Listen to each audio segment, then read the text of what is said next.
মহান আল্লাহর কাছে ব্যাপক এবং কায়মানুবাক্যে শুকরিয়া আদায় করছি, যিনি মেহেরবানি করে দয়া করে বিশেষ অনুরাগ দিয়ে আমাদের এই আন্দোলনের সিফা সালার বাংলাদেশের মুক্তি সংগ্রামের অন্যতম নায়ক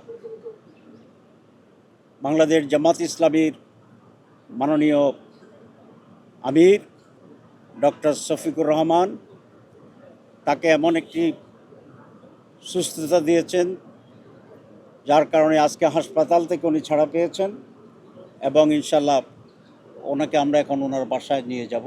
আরও 2 সপ্তাহ রুটিন মাফিক ওনার রেস্ট প্রয়োজন হবে, কিন্তু এই জন্য উনি ইনশাল্লাহ কর্মক্ষমই থাকবেন। উনি আমাদের সবাইকে পরামর্শ দিতে পারবেন এবং 3 সপ্তাহ পরে আল্লাহর সাহায্যে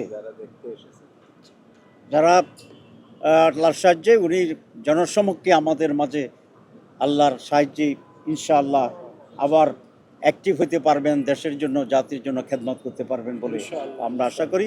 আপনারা দোয়া করবেন। আমির জামাত আল্লাহর উপর ভরসা করে দৃঢ় সিদ্ধান্ত দিয়েছেন যে উনি বাংলাদেশেই অপারেশন করতে চান, হার্ট অপারেশন করতে চান।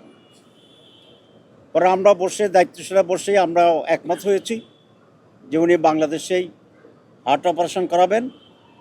ইউনাইটেড হাসপাতালে সে অপারেশন হবে এবং প্রফেসর ডক্টর জাহাঙ্গীর কবির এই অপারেশন করবে।